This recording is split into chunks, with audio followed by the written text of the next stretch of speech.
DOS Family. S'il vous plaît, likez la vidéo. Quand vous likez une vidéo sur YouTube, YouTube répertorie la vidéo et la propose à d'autres utilisateurs. Du coup, mes vidéos sont propulsées dans les suggestions et recommandations par YouTube. Donc s'il vous plaît, likez mes vidéos, commentez-les. Surtout likez, j'insiste et je persiste. Likez même avant de regarder. Ça ne vous coûte absolument rien de liker. C'est aussi ça le soutien. Merci, et je vous aime. Communiqué de presse même est étonné.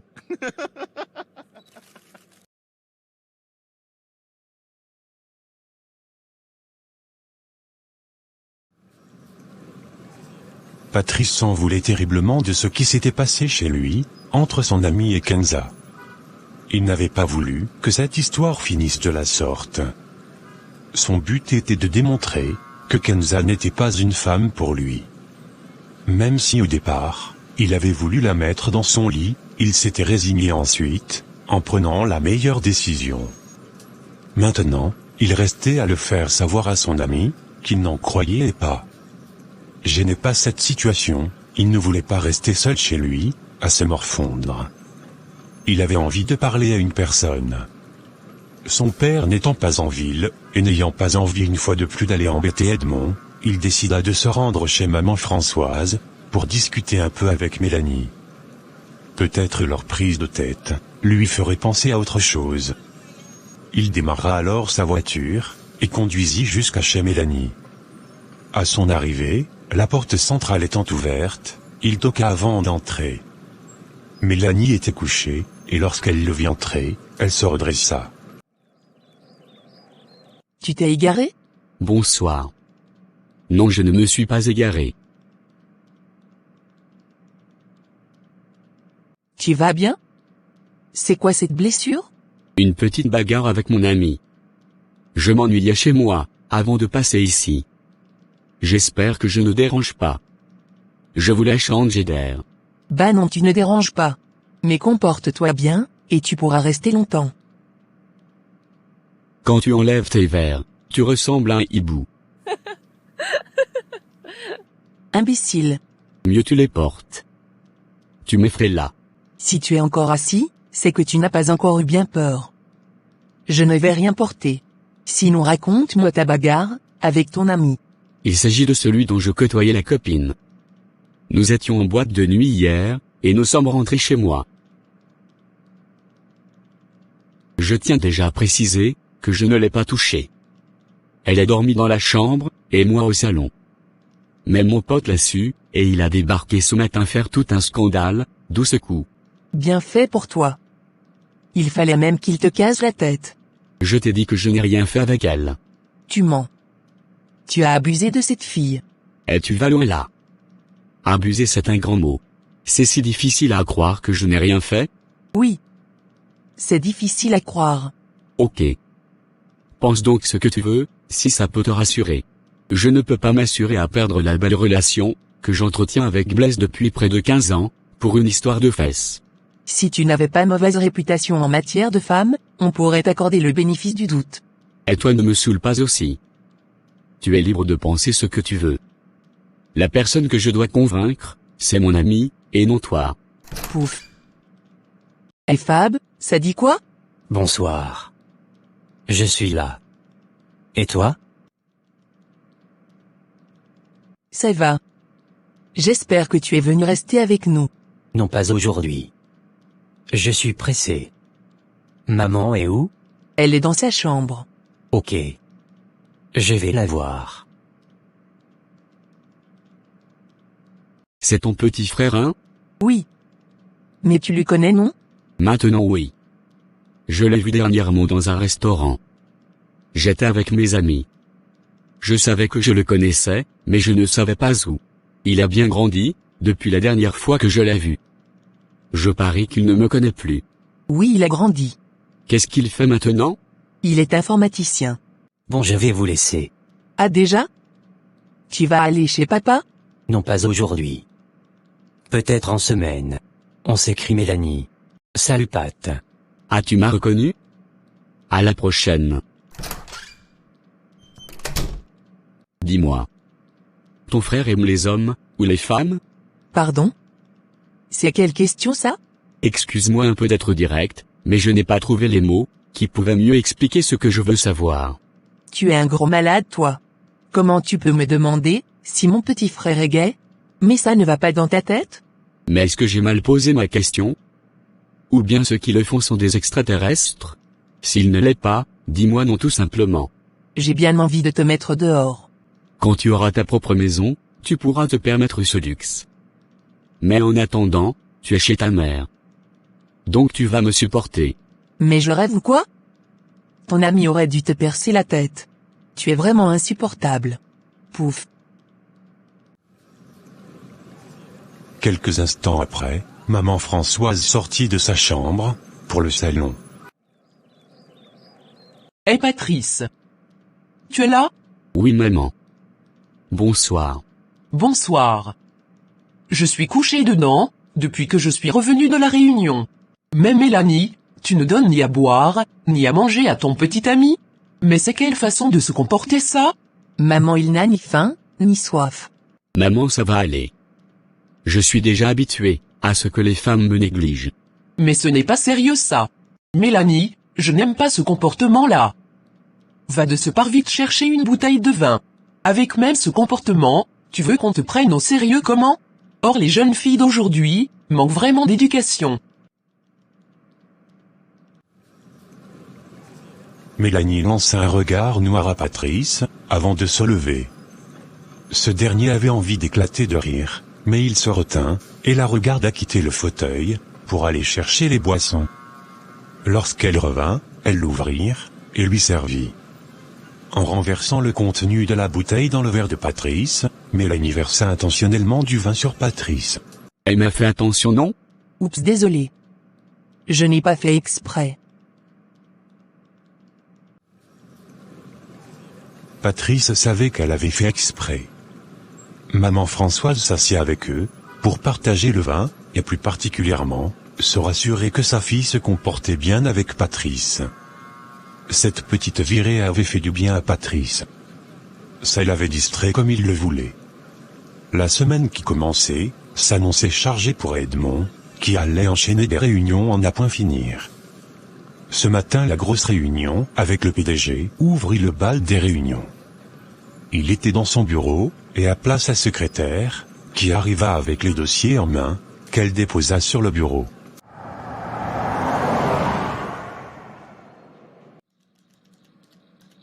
Vous avez traité les dossiers que j'ai demandés? Oui monsieur, ce sont ceux que j'ai déposés sur la table. Ok. J'espère que la salle de réunion est déjà prête. Car ce n'est pas quand le président va arriver, que vous allez courir pour l'aménager. Elle est déjà prête monsieur. Et le PDG est arrivé il y a peu. Ah d'accord. Montez donc les dossiers à la salle de réunion, et invitez les autres à rejoindre la salle. D'accord monsieur. La secrétaire prit alors les dossiers, et sortit du bureau. Edmond finit de traiter un dossier de dernière minute, et sortit à son tour, pour se rendre dans le bureau de son père. C'est déjà bon? On peut y aller? Oui, allons-y. J'espère qu'ils sont tous là. Car la personne qui arrivera après moi, aura une demande d'explication. Ah d'ailleurs, je voulais te parler d'un sujet, dont ta mère m'a raconté hier soir. Donc comme ça, Laure est allée rencontrer un ganga. Pardon? Quelle Laure? Je parle de ta femme. Ta mère m'a dit qu'elle a été chez un ganga avec sa tante, et que de là, on leur a fait savoir que c'est Rita, la femme de son père, qui était à la base de son infertilité. Tu n'es pas au courant de ça? Je ne suis au courant de rien. C'est toi qui viens de m'informer là. Donc c'est ce qu'elle trame derrière mon dos depuis des jours? Je comprends maintenant pourquoi elle a eu ce comportement le samedi, lorsque maman Rita est venue à la maison. Ce n'est pas possible que Laure ait pu me désobéir ainsi. Fais attention à ces hommes de peu de foi. Tu peux aller là-bas, et au lieu de te traiter, ils récupèrent tes chances. Je ne suis pas contre les croyances de ces hommes, puisque les forces occultes existent bel et bien. Mais il faut faire attention. Maintenant, penser que son mal peut être causé par une personne, n'est pas à négliger. Les gens sont vraiment méchants. Je vais rentrer ce soir, et elle me dira ce qui se passe dans sa tête. Je n'aime pas ce comportement de bandite-là. Nous allons en discuter plus tard. Allons-y maintenant débuter cette réunion. Et ils allèrent ensemble, dans la salle de réunion. Le soir, Rosine était en route, et avait déjà récupéré sa caisse, sur laquelle elle allait disposer ses marchandises. Elle essayait de traîner le meuble, jusqu'au lieu où elle allait disposer ses marchandises, avec difficulté. Achille qui passait par là avec sa copine Solange, la vit en difficulté, et alla l'aider, contre l'avis de Solange. Laisse-moi t'aider. Ouf, merci. Au moins toi tu t'arrêtes pour m'aider. Les feignants du quartier passent comme si j'étais invisible.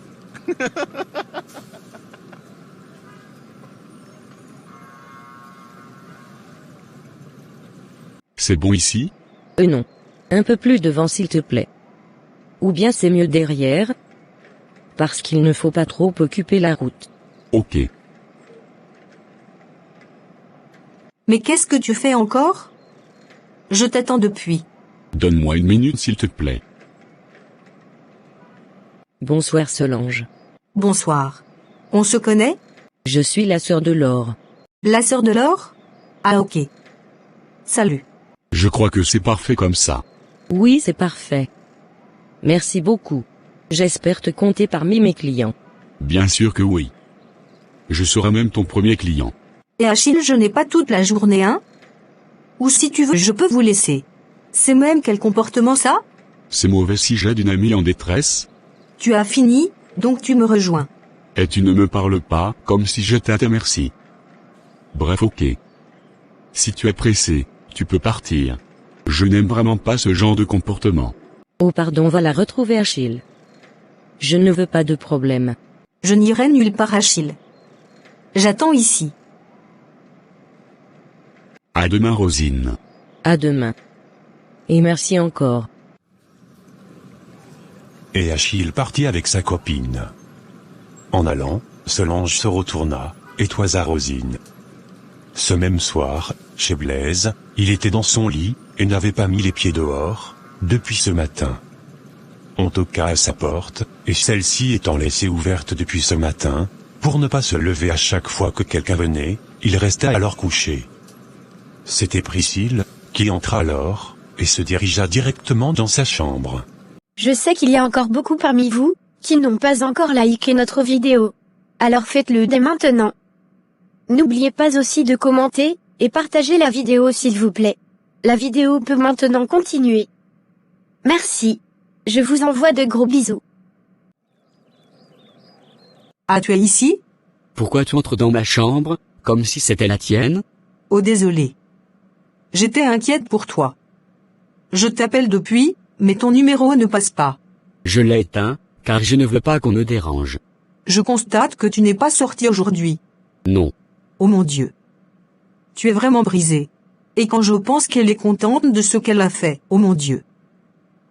Elle ne regrette même pas son acte. Vraiment je suis désolée pour toi. Et sache que tu t'es séparée d'une femme, qui ne connaît pas ta vraie valeur. Moi je suis là pour t'apporter mon soutien. Dis-moi donc ce que je peux faire pour toi. Tu as faim? Je peux te trouver à manger si tu veux. Merci pour le soutien, mais je veux rester seul. Je n'ai pas envie de discuter, de peur d'être désagréable. Ce n'est vraiment pas un problème si tu es désagréable. Je peux le comprendre. Laisse-moi t'aider s'il te plaît. Je vais te chercher à manger. Priscille, ne te dérange pas pour moi. Je vais bien. Laisse, je vais aller ouvrir. J'avais fermé la porte en entrant.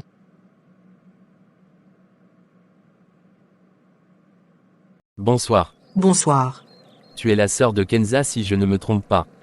Oui, c'est ça. Tu peux entrer. Ton frère est à l'intérieur.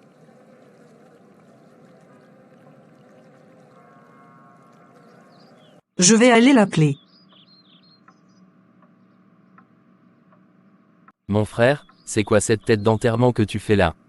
Je t'appelle depuis, mais ça ne sonne pas. Tu sais que nous devons traiter des affaires, et tu te permets de fermer ton téléphone. Bonsoir Carlos. Avant de crier dans mon oreille, demande-moi d'abord ce qui se passe. Je vais chercher de quoi manger Blaise. Tu as une préférence? Ok. À tout à l'heure. Waouh, cette fille c'est une bombe man. Elle est bien pour moi, tu ne trouves pas? La voilà donc. Tu as le feu vert. Mais qu'est-ce qui t'arrive? On dirait que tu es en deuil. Le samedi dernier, j'ai surpris Kenza dans le lit de Patrice. Oh là là, tu es sérieux là, mince. Et je suis toujours sur les nerfs, tu n'as même pas idée à quel point. Ça m'a choqué. Mon meilleur ami en plus. Mais les femmes sont vraiment des diablesses. J'espère que tu l'as définitivement envoyée balader.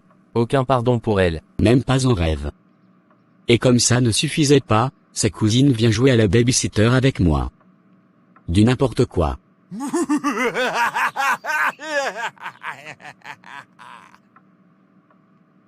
J'aimerais bien être à ta place. Elle est trop bombasse cette fille. Je dis hein. Tu m'as pas dit que tu as une copine? J'ai dit que j'aime une fille, qui ne m'aime pas. Elle s'appelle Mélanie, et elle me torture. Je sens même que je vais abandonner l'affaire. Mes yeux ont croisé ceux de Priscille, et je suis déjà in love. N'importe quoi. Tu as vraiment besoin de délivrance toi. Mon gars, on dit alors quoi? Il faut que je rentre. Demain je vais sortir. Donc on se verra. Mais s'il te plaît, attends que Priscille revienne, pour que tu l'embrouilles un peu. Car je ne veux pas qu'on me dérange. Je ne saurais refuser une telle offre. En attendant, je vais me doucher. Sors-lui le grand jeu. Elle aime les hommes pauvres, qu'elle entretient elle-même. Donc ne te dérange pas de ce côté-là.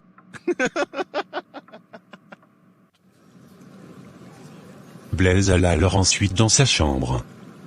La présence de Priscille ne lui plaisait pas, mais tellement qu'elle était collante, il ne pouvait pas la chasser. Laure était dans son salon, et regardait sa série, lorsqu'elle entendit la voiture de son mari garée. Edmond entra dans la maison étant très nerveux. Il déposa son sac sur la table, et alla s'asseoir en face de sa femme. Dans son regard, Laure pouvait lire une extrême colère. Il prit ensuite la télécommande, et éteignit la télévision. Chérie, qu'est-ce qu'il y a? Tu me demandes ce qu'il y a? Tu oses me poser la question? Je te retourne la question, Laure. Dis-moi, qu'est-ce qu'il y a? Qu'est-ce que tu traites dans mon dos? Je ne sais pas de quoi tu parles. Alors ne joue pas à ça avec moi. Tu sais très bien de quoi je suis capable, lorsque je suis en colère. Donc tu vas me faire le plaisir de tout me raconter. Ok bébé. Je suis désolé de t'avoir désobéir, mais je veux trouver des solutions. Et tu penses que tu es la seule qui veut trouver des solutions? Donc moi qui suis là, devant toi là, ça ne me concerne pas? Tu vas chez les Nganga, alors que je te l'ai formellement interdit. Tu veux me défier, c'est ça? Tu dis toujours que tu veux trouver une solution, mais tu ne fais rien, Edmond. Je ne fais rien, tu dis. Oui, tu ne fais rien. Je suis la seule à souffrir de cette situation. Je suis la seule qu'on regarde mal. Celle qu'on pointe du doigt, en disant qu'elle est stérile. Je suis la seule responsable de mon état. Je me casse la tête toutes les nuits, à réfléchir à la posture à suivre, sur la nouvelle prière que je vais faire, la seule à parcourir les réseaux sociaux, et lire les témoignages des femmes qui sont passées par là. Je suis la seule à me battre pour tomber enceinte, donc ne me dis pas que tu cherches de solutions. Donc tu penses que de mon côté je ne fais rien? Je ne cherche pas aussi des solutions. Tu sais avec combien de médecins je discute tous les jours? Tu sais ce que j'ai déjà fait comme recherche, ou tu veux que je te dresse l'historique de mes recherches? Ne pense même pas que tu vas réussir à me prendre par les sentiments. Non, ça ne marchera pas. Je t'ai interdit les Nganga, et je ne reviens pas sur ma décision. Si tu t'obstines donc à continuer à les rencontrer, tu porteras tes affaires, et allez les rejoindre. Pardon? Tu m'as très bien compris. Donc c'est même pour ça que tu t'es mal comporté avec maman Rita, le week-end passé. Tu es tellement naïve, Laure. Tu croiras tout ce qu'on te dit. Mais si c'était vrai? Et si ce n'était pas vrai? C'est aussi une possibilité, non? Je ne veux pas trop discuter ce soir. Je sors d'une réunion où j'ai assez bavardé. Donc, épargne-moi tes caprices. Chérie, il dit qu'il peut me traiter, mais il faut que tu sois là. Plus tu insistes même, plus tu m'énerves. Maintenant pour te traiter, il faut que ton mari soit là. C'est pour faire quoi au juste? Mais pourquoi tu es aussi bête comme ça? Ah non, ne m'insulte pas Edmond. Tu ne peux pas réfléchir un peu? Que ma présence est nécessaire, c'est moi qui vais porter la grossesse. C'est la dernière fois que j'apprends que tu es allé là-bas, même si ta tante te le demande. Car c'est sa maison apparemment. Que veux-tu dire par là? Qu'elle connaît mieux ce milieu que toi et moi. Arrête donc de la suivre comme un mouton. Donc je dois suivre la femme de mon père, qui est susceptible d'être à l'origine de mon infertilité? Suis ton mari et ton père. Voilà les deux personnes, qui sont sûres de vouloir ton bien. Si j'étais sûr que c'est la bonne voie, il y a longtemps qu'on serait allé les consulter. Donc fais attention à toi. J'ai compris. Tu veux manger? Oui. Je suis désolé chérie. Allez viens là.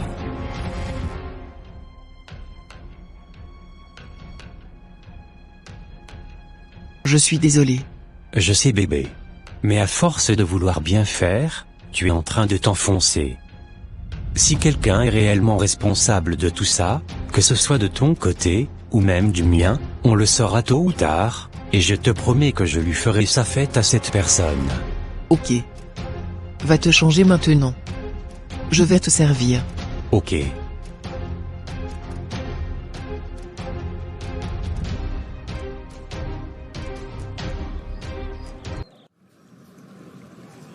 Blaise n'avait toujours pas digéré cette infidélité de la part de sa copine, et de son meilleur ami. Ce matin, il était resté chez lui, allongé dans son fauteuil, et n'avait toujours pas l'intention de sortir. Avec sa porte grandement ouverte, Edmond entra. Mais ça sent mauvais par ici, hein? Eh mon gars, tu ne peux pas faire le ménage? Si tu es venu m'embêter, tu peux repartir. Edmond s'assit, prit la télécommande, et éteignit la télévision. C'est quoi ton problème? Arrête maintenant ce comportement de pleurnichard la Blaise. Pour une seule femme, tu as décidé de ne plus rien faire, c'est ça? Regarde comment on sent que tu n'as pas quitté ce fauteuil depuis la veille. Et je parie même que tu n'as pas mis les pieds à la boutique depuis. Est-ce que je me trompe? Je vais juste rester seul aujourd'hui. Si ce n'est pas Carlos qui me réclame dehors, je ne sors pas. Ok, écoute mon frère. Cesse de te morfondre. Cette fille t'a montré ce que nous pensions d'elle. En plus, Patrice n'a pas couché avec elle. Il me l'a dit. Et tu l'as cru? Oui, je l'ai cru. Si ça avait été le cas, il me l'aurait avoué. Patrice ne peut pas me cacher ça. Il ne l'a pas fait tout simplement, parce qu'il tient à votre amitié, notre amitié. Foutaise oui. Je ne le crois pas. Il a toujours voulu la sauter, pas seulement pour me prouver que c'est une fausse fille, mais également pour me faire du mal. On ne va pas loin Blaise. Pour quelle raison Patrice te ferait du mal? Il t'a toujours protégé, et toujours défendu. Et c'est toujours dans ce sens, qu'il a fait ce qu'il a fait, même si ce n'était pas la bonne méthode à adopter. Patrice n'a pas couché avec Kenza Blaise. Tu dois le croire. Ne me dis pas que tu acceptes, que cette fille vienne semer la zizanie entre nous. Ce n'est pas sérieux ça. Elle sait qui? Même ma femme ne peut pas nous séparer, et ça tu le sais. Vous le savez tous. Donc arrête de faire cette tête, et accepte que nous avons eu raison de dire, qu'elle n'était pas faite pour toi. Elle n'est même pas passée ici, pour faire semblant de m'expliquer quoi que ce soit. Après tout ce que j'ai fait pour elle, elle ne peut rien te dire, parce que dans sa cervelle de moineau, elle pensait être en couple avec Patrice. Elle tombera des nues, lorsqu'elle se verra rejetée par Patrice, qui n'en a rien à foutre d'elle. Allez voir le bon côté des choses, non mon frère. Et c'est quoi le bon côté? Tu vas maintenant pouvoir économiser. C'est ça le bon côté. Aussi, tu trouveras une femme qui te convient. Elle est sûrement quelque part, en train de jongler dans une relation, en attendant son Blaise charmant. Ne me fais pas rire. Je ne veux personne. Le téléphone de Blaise sonna sur la table, mais il ne se leva pas pour le prendre, et l'appelant insistait. Edmond récupéra alors le téléphone, et vit qu'il s'agissait de sa mère. Il lui passa alors le téléphone, et il décrocha. Oui, allô maman? Tu ne voulais pas décrocher ou quoi? J'ai décroché maman. Je t'écoute donc. J'ai besoin que tu m'aides à finir un vêtement. Je suis dans les délais, et j'ai les yeux qui coulent. Je n'arrive donc plus à travailler. Ah maman, tu déranges vraiment. On t'avait demandé de ne plus prendre de tissu, mais tu ne comprends pas. Si tu n'as rien à faire, viens m'aider, au lieu de me raconter des charabia. Ok, j'arrive.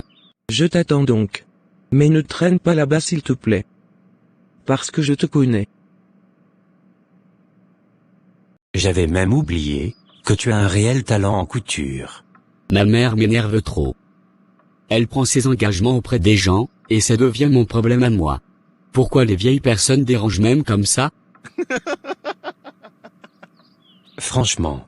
Dans ce cas, je vais te laisser. Ou bien, je te dépose chez ta mère si tu veux. Non, ça va. Je veux encore patienter un peu, avant d'y aller. D'accord. Et s'il te plaît, reprends goût à la vie. Tu nous manques. Je vais organiser une petite réunion avec Patrice, pour qu'on discute comme des hommes. Parce que d'habitude, on discute comme des chèvres, hein? En tout cas, tu as compris. Pour tout type de partenariat, et ou de publicité, veuillez me contacter au email suivant, ou par WhatsApp. Merci.